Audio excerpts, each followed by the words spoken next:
The airport was alive with the sound of people rushing to their gates, the excitement of traveling filling the air. Among the crowd stood Clara Westbrook, her perfectly styled hair and expensive purse giving her an air of importance. She surveyed the first-class line with a smug expression, scanning the passengers with a sharp, judgmental look. But then her eyes fell on someone she decided didn't belong. This woman doesn't belong here. Clara's voice cut through the buzz of voices around her. She pointed at a woman of color standing in the line across from her. People like her are always causing trouble.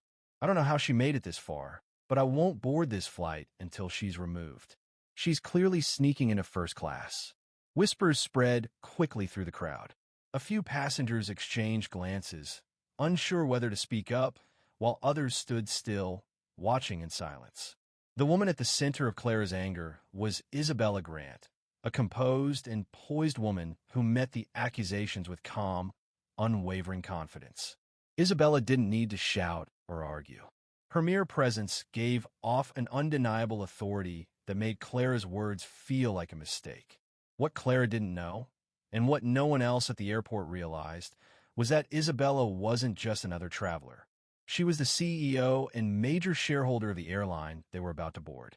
Isabella had decided to fly under the radar, wanting to experience the journey as any other passenger and ensure that everyone was treated equally, especially after witnessing discriminatory behavior in the past.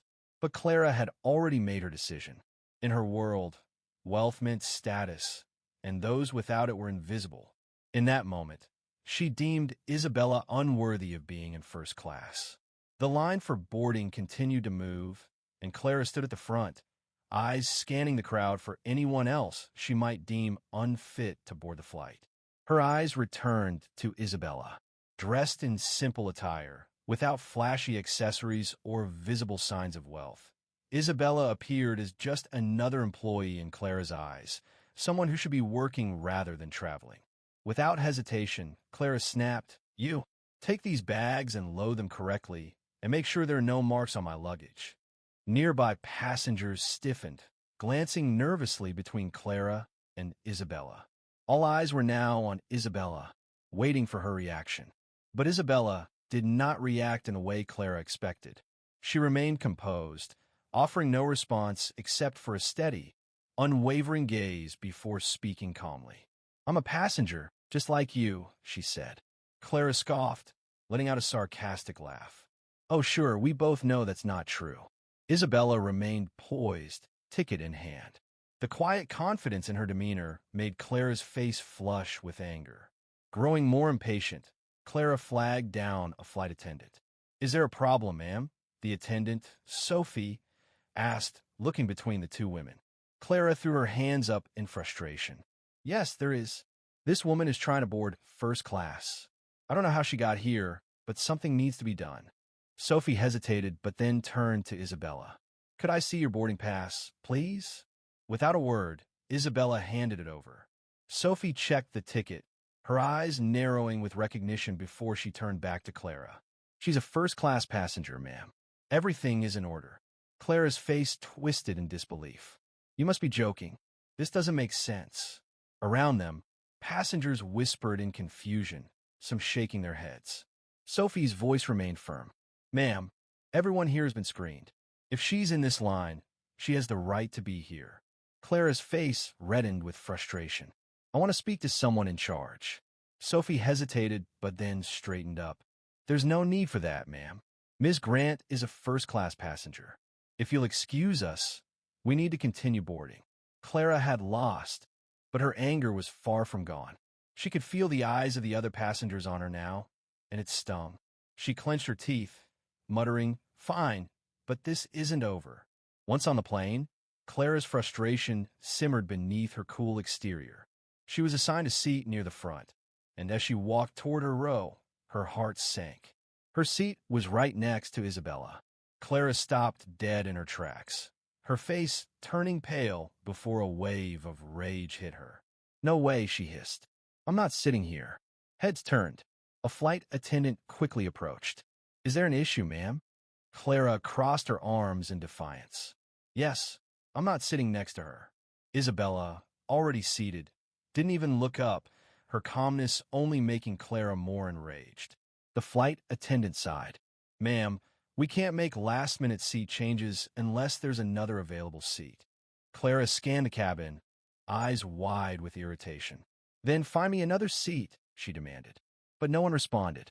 Passengers quickly looked away, pretending not to notice. Clara's demand hung in the air like a challenge, but no one was willing to help. Finally, a man across the aisle spoke up. "I'll switch," he said, standing up and gathering his things. Clara, smugly satisfied, took the opportunity to move away from Isabella. She believed she had won, but as she settled into her new seat, her frustration continued to build. The flight continued without incident until Isabella reached for the overhead bin to stow her carry-on. Clara's patience snapped. Without thinking, she yanked Isabella's bag from the compartment and threw it onto the floor. Gasps filled the cabin. "Not in my space," Clara shouted, her face flushed with anger. Isabella, unfazed, bent down to pick up her bag.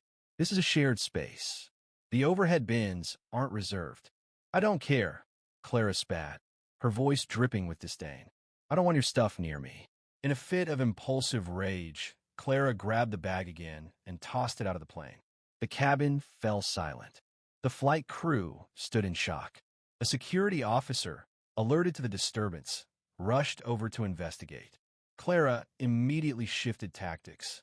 Her voice trembled with false indignation. "She attacked me. Arrest her." The security officer frowned, his gaze hardening. "Ma'am, we need to remove you from this flight." "No," Clara shouted, her voice rising in panic. But before she could protest further, a new voice cut through the tension. "That won't be necessary," the lead executive said, stepping forward. Clara blinked in confusion. "Who are you?" The executive's eyes were cold. "I'm the head of this airline. Ms. Grant is the CEO of the company." Clara's face drained of color as the realization hit her. The woman she had tried to belittle was the most powerful person on the plane. And now, Clara was being escorted off the flight, banned from ever flying with the airline again. As Clara was escorted off the plane, the weight of her actions began to settle in. The once confident woman who thought she could bend the world to her will was now a pariah, her sense of superiority shattered. The eyes of the other passengers followed her as she left, whispers of disbelief and judgment filling the air. In that moment, Clara realized that the power she had always relied on, money, status, and influence, meant nothing when it came to respect and dignity. Isabella, unruffled by the commotion, remained seated, her composure never faltering. As the plane took off, she glanced out the window, reflecting on the lessons of the day. True power wasn't in wealth or titles, but in the ability to stand firm in the face of injustice, to treat others with kindness, and to never let anyone define your worth. Meanwhile, the passengers on board felt the subtle shift in the air. The flight wasn't just a journey across the skies. It was a reminder that no one is above others, and that the most important thing we carry with us is respect for one another. Clara had learned the hard way that kindness and fairness could never be bought.